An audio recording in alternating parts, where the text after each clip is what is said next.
میں بعض اوقات حیران ہوتا ہوں، یقین مانے لوگ علماء کے خلاف. اس دن ایک عالم کے بارے میں ایک شخص مجھے کہہ رہا تھا، میں تو اسے عالم نہیں سمجھتا. میں نے کہا کیوں؟ چلو میں نام لے کر بتا دیتا ہوں. قائد ملت اسلامی حضرت مولانا فضل الرحمان دامت برکاتہم کے، ہم تو اسے عالم نہیں سمجھتے، سارا دن اسمبلی میں بیٹھے، اس کا کیا کام ہے؟ کون سے اس نے دین نافذ کر دیا آج تک؟ میں نے کہا باقی عالم اس دنیا میں ہیں؟ کہتے جی. میں نے کہا انہوں نے کون سا ملک میں اسلام نافذ کیا؟ جنہیں تم مانتے ہو ان میں سے کوئی ایک مولوی ہے جس نے اسلام ملک میں نافذ کیا؟ ملک میں نہیں کیا تو دین پہ عمل تو کرتا ہے. میں نے کہا مولانا فضل الرحمان نے کون سا دین پہ عمل نہیں کیا بتا. خانقاہ اس بندے کی ہے، مدرسہ اس بندے کا ہے، اس کی اولاد دیندار ہے، صوم و صلات کی پابند ہے، اولاد عالمات ہے، لوگوں سیاستدانوں کی بیویوں بیٹیوں اور پوتیوں تک لوگ جانتے ہیں، اس کی بیوی اور بچوں کو آج تک کوئی نہیں جانتا. 6 لاکھ علماء کا امام ہے، بتا اس نے کون سے دین کو ٹھکرایا؟ میں نے کہا تجھے عالم چاہیے اپنی مرضی کا، باقی باتیں کرنا تمہاری ذمہ داری. کیا نہیں اس نے کون سا دین نافذ کیا؟ میں نے کہا مولانا فضل الرحمان کو آپ نے بنایا کب وزیر اعظم ہے؟ 4 MNA دے کر اسے اسمبلی میں بھیج دیتے ہو اور کہتے ہو اس نے کون سا دین نافذ کیا ہے؟ بھائی جنگل کاٹنے کے لیے چاقو نہیں چاہیے، بڑے بڑے آلات چاہیے. کفر کا راستہ روک کے اسلام کے نفاذ کے لیے اسی پوری طاقت دو نا، جتنی طاقت 4 بندوں کی تم دیتے ہو. سلام ہے اس مولوی کو، وہ کفر کا راستہ تو روک لیتا ہے نا یار. اس نے راستہ روکا تو ہے نا. آج تک اسلامی شکیں موجود ہیں آئین میں، اس کی وجہ یہی علماء ہے جو اسمبلی میں بیٹھے. اور مولانا میں ایک مزے کی بات آپ کو سناؤں. ہمارے نوجوان اکثر یہ جملہ کہتے ہیں، اور وہ کہتے تو دین کے درد سے ہیں، لیکن ان کے سینے میں دین کا علم نہیں ہوتا اور وہ غلطی کر جاتے ہیں. وہ کیا ہے؟ وہ کہتے ہیں ہم عالم کی قدر کرتے ہیں لیکن سیاسی عالم کی قدر نہیں کرتے. وہ سمجھتے ہیں کہ سیاست کوئی فضول چیز ہے. جب مولوی بنتا ہے نا تو مولوی کے سر پہ پگڑی آتی ہے جسے کہتے ہیں دستار فضیلت. یہ مولوی صاحب نے پہنی ہوئی ہے تو میرے خیال میں خل مدارس سے ان کی فراغت ہے. دیکھیں نا وہاں کے مدارس والے اس طرح کی پگڑیاں پہناتے ہیں. تو یہ بخاری شریف پڑھنے کے بعد ان کے سر پہ پگڑی سجی ہے. جب تک عالم صحیح مسلم کی حدیث کی کتاب نہ پڑھے وہ عالم بنتا ہی نہیں ہے. صحیح مسلم میں حدیث پاک صحیح موجود ہے. حضرت ابو ہریرہ فرماتے ہیں اللہ کے رسول نے فرمایا کانت بنو اسرائیل تسوسہم الانبیاء کلما ہلک نبی خلفہ آخر وانہ لا نبی بعدی.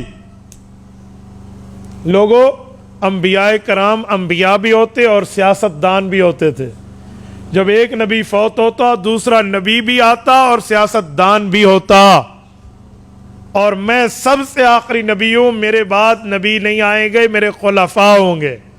اور جامع ترمذی میں العلماء ورثۃ الانبیاء، علماء انبیاء کے وارث ہیں. تو جب عالم نبی کا وارث ہے ہر چیز میں نا، مصلی نبی کی وراثت میں عالم کو ملا، ممبر نبی کی وراثت میں عالم کو ملا، نکاح جمعہ عید کا خطبہ نبی کی وراثت میں عالم کو ملا، نکاح طلاق غمی خوشی کے فتوے دینا نبی کی وراثت میں عالم کو ملا. تو سیاست بھی نبی کی وراثت میں عالم کو ملی ہے. ہم بڑے حیران ہیں، مصلی کے لیے تو داڑھی والا ڈھونڈتے ہیں، ممبر کے لیے تو دیندار عالم ڈھونڈتے ہیں، نکاح طلاق جنازہ غمی خوشی کے لیے تو علماء ڈھونڈتے ہیں، سیاست کے لیے کسی وڈیرے جاگیردار اور دنیا دار کو ڈھونڈتے ہیں. کیوں؟ یہ نبی کی وراثت نہیں ہے، یہ پیغمبر کی وراثت نہیں ہے، اس کا نبی کی وراثت سے کوئی تعلق نہیں ہے. یار یہ سیاست بھی تو نبی کی وراثت ہے. یہ میرے پاک پیغمبر نے فرمایا. ایک بندہ کہنے لگا آج کل سیاست فضول ہو گئی ہے.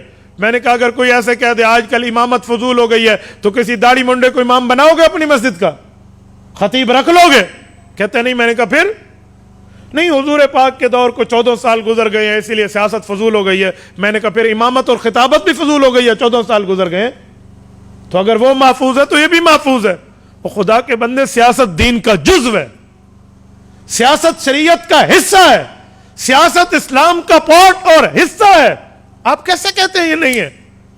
اور جس بندے نے اس میدان کو سنبھالا ہے وہ تو رسول اللہ کی وراثت میں سنبھالا ہے.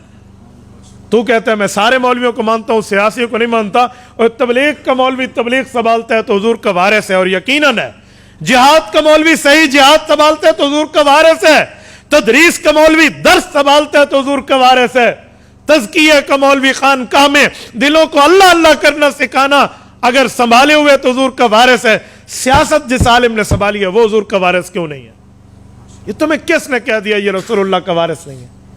اور میں ایک جملہ کہتا ہوں، رمک کے مسلمانوں، دل کی تختی پر غور سے یہ بات ذہن میں رکھنا، یہ جو لفظ ہے نا کہ ہم مولویوں کو مانتے ہیں سیاسی مولویوں کو نہیں، یہ سب سے پہلے کس نے کہا تھا؟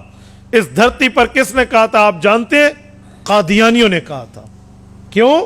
کہ جب قادیانیوں نے ملک میں ختم نبوت کا انکار کیا اور مرزے کو جھوٹا نبی مانا، جھوٹے کو نبی مانا، اور کلمے کی دعوت دے کر اعلان کیا کہ لا الہ الا اللہ محمد الرسول اللہ میں لفظ محمد سے مراد مرزا قادیانی ہے، نعوذ باللہ۔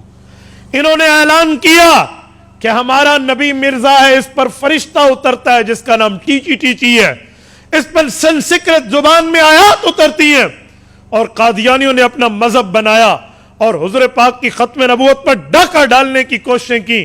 تو عطا اللہ شاہ بخاری امیر شریعت رحمۃ اللہ علیہ، اللہ اس کی قبر پہ کروڑوں رحمتیں نازل فرمائے، یہ میدان میں آئے، 10,000 آدمی شبہ ہوا، لیکن ملک میں قانون نہ بنا سن 53 کی تاریخ میں۔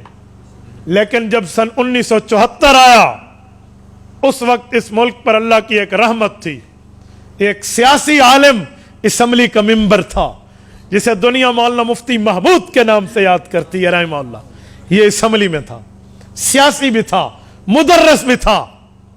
اس نے قومی اسمبلی میں اعلان کیا، اس وقت کے وزیر اعظم جناب ذوالفقار علی بھٹو، اللہ ان کی مغفرت فرمائے، اس کا بہت بڑا ختم نبوت میں ہاتھ ہے، ان کی موجودگی میں کہا کہ آج ہم حضور پاک کا نام لے کر حلف لیتے ہیں، ہم حضور پاک کا نام لے کر خود کو مسلمان کہتے ہیں، اور رسول اللہ کی عزت اور ناموس اور ختم نبوت پہ حملہ ہے، ہماری اسمبلی کس لیے؟ ہم کس چیز پہ MLA بن کے بیٹھے ہیں؟ آپ اس چیز کا فیصلہ کرو۔ تو اسمبلی چاہتی تو یک طرفہ فیصلہ کر سکتی، تو نے یک طرفہ نہیں کیا، انہوں نے کہا جی قادیانیوں کو بلواؤ۔ قادیانی اپنے خلیفہ سمیت آیا، اپنے بڑے سمیت آیا، نائب نبی سمیت آیا، اور 13 دن وہ اسمبلی میں موجود رہے۔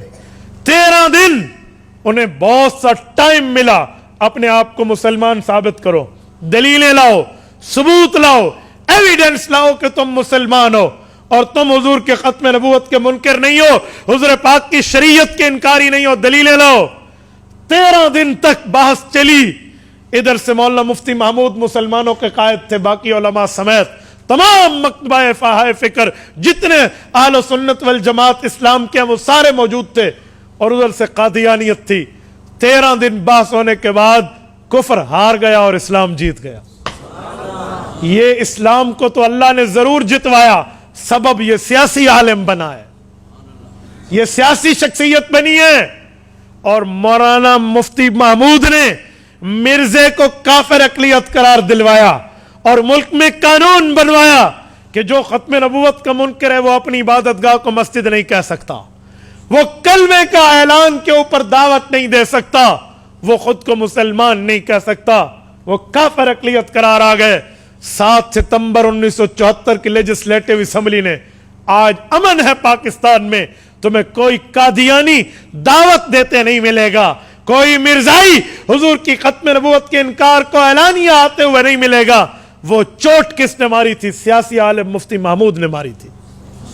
تو جب قادیانیوں نے وہاں چوٹیں کھائیں اور ماں باپ کی توبہ نکال کے انگلینڈ دفع ہوئے، جب مرزا طاہر اور مرزا ناصر وہاں پہنچے، انہوں نے پروپیگنڈے کے طور پہ سوچا کہ اب مقابلہ تو مسلمانوں کا ہم یوں نہیں کر سکتے، قانون بن گیا ہے، آئین میں ترمیم ہو چکی ہے، اب مسلمانوں کے لیے ڈیوائیڈ اینڈ رول، انہیں لڑاؤ اور اپنی کام کی تقویت دو۔ انہوں نے یہ شوشے پھیلانا شروع کر دیے۔ مدرس عالم تو عالم ہے، تبلیغی عالم تو عالم ہے، خانقاہی عالم تو عالم ہے، امام اور خطیب تو عالم ہے، لیکن سیاسی عالم نہیں ہے، ان کو نہ مانو۔ یہ جملہ قادیانیوں نے معروف کرایا۔ سن 74، آج سے 50 سال پہلے یہ کام شروع ہوئے، اور چلتے چلتے آج ہمارے مسلمان نوجوان یہ جملہ کہہ دیتے ہیں، ہم عالم تو مانتے ہیں، سیاسی عالم نہیں مانتے۔ ان کے دل میں دین کا درد تو ہے، لیکن دین کا علم نہیں ہے، پتہ نہیں ہے یہ جملہ قادیانیوں کا ہے۔ اور آج ہم کہہ رہے ہوتے ہم انٹرنیٹ پر لکھ رہے ہوتے ہیں اپنے موبائل سے, پیسے ہمارے, پیکج ہمارا, وقت ہمارا, آئی ڈی ہماری, موبائل ہمارا, ہاتھ ہمارا, اور ہم قادیانیوں کی باتوں کو شیئر کر رہے ہوتے. میرے دوستو کچھ تو سمجھیں, ہم علماء نے یہ کام کیا ہے, اور جو کام سیاسی عالم نے کیا ہے نا, مرزے دی منجھی اس سے ٹھوکی ہے. جی ہاں, حقیقت میں مرزے کی منجھی انہوں نے ٹھوکی ہے نا, اسی لیے اس کو عالم تو چاہیے, سیاسی عالم سے قادیانی ڈرتا ہے. اور سلام ہے ہماری قیادت علماء کرام کو لندن میں بیٹھ کے, یہ اس بے ایمان نے, مرزے کا جو موجودہ جانشین ہے, بے ایمان کیا نام ہے اس کا, مسرور, یہ وہاں سے بیٹھ کے اس نے کہا تھا کہ جب تک پاکستان میں مولوی موجود ہے نا, ہماری دال گلنے والی نہیں ہے.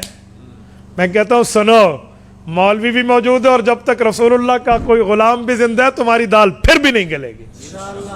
تو یہ تو سیاسی علماء نے کیا, اور ہم اپنے سیاسی اختلافات کی بنیاد پہ سیاسی علماء کے خلاف باتیں کرنا شروع کر دیتے ہیں. خدا کے لیے کچھ سمجھ کے بات کیا کرو. عالم عالم ہے, وہ نبی کا وارث ہے, وہ تبلیغ میں جائے, وہ جہاد میں جائے, وہ مدرسے میں جائے, وہ خانقاہ میں بیٹھے یا وہ اسمبلی میں بیٹھے, وہ نبی کا وارث ہے. ایسی بات نہیں ہے. اور آپ کو تو فخر سے سر اٹھانا چاہیے, سر اٹھا کے, سینہ اٹھا کے چلنا چاہیے کہ اللہ نے ہمیں وہ قیادت عطا فرمائی ہے علماء کی, وہ جرت مند غیرت مند ثبوت علماء دیوبند کے رب نے ہمیں عطا فرمائے, جو رہتی دنیا تک اپنی مثال چھوڑ کے گئے. آج بدترین مخالفت ہے علماء کی حکومت میں, اس کے باوجود بھی قائد ملت اسلامیہ پہ ایک ٹیڑھی کرپشن کی ثابت نہیں ہوئی, ایک ٹیڑھی. اور جرت ہے تو یہ کر کے دکھا دیں, ان کو کل سمجھ آ جائے گا کہ علماء پہ ہاتھ اٹھانا کہتے کیسے ہیں, سمجھ آ جائے گا. تو یہ سب سے کم دلیل ہے. آج لوگ بہت ہوشیار ہو چکے ہیں, عوام پاگل نہیں ہے, عوام کو بدھو نہیں بنایا جائے گا. یہ جو علماء کے خلاف باتیں کرتے ہیں نا, تو لوگ انہیں کہتے ہیں بھی اگر تمہاری باتوں میں وزن ہے نا, تم اتنے سچے اور ثبوت ہو, تو جاؤ اس مولوی کے خلاف عدالت, ای پیو کو گجا کو نا, اس کو کہے نا, اسے کوئی کہنے والا نہیں ہے. تو اسی لیے علماء کے خلاف نہ بولا کریں, اپنی آخرت بھی دیکھیں, اپنی دنیا بھی دیکھیں. انہوں نے اس چھوٹی سی طاقت پہ جو 4 مہینے آپ دیتے ہیں, انہوں نے وہاں بند باندھا ہے. کسی کی جرت نہیں ہے کہ وہ اسلام کے خلاف بات کر سکے. یہ حکومت موجودہ آئی نا, انہوں نے اپنا وزیر خزانہ کسے رکھا, عاطف قادیانیوں کو. یہ علماء کی محنت تھی, ان نے آواز اٹھائی, اور ملک نے عوام میں آواز اٹھائی, یہ مجبور ہو گئے قادیانیوں کو واپس بھیجنے میں. ایسا نہیں ہے, آپ بے فکر رہیں, آپ کو محاذ میں اسلام کی صف اول میں یہی سیاسی علماء قیادت کرتے ہوئے نظر آئیں گے. آپ نہیں کرتے, نہ کریں نہ سیاست, لیکن علماء کے خلاف بول کے اپنی عاقبت برباد بھی نہ کریں, اپنے قیادت پر اعتماد رکھیں. تبارك الذي نزل الفرقان على عبده ليكون للعالمين نذيرا.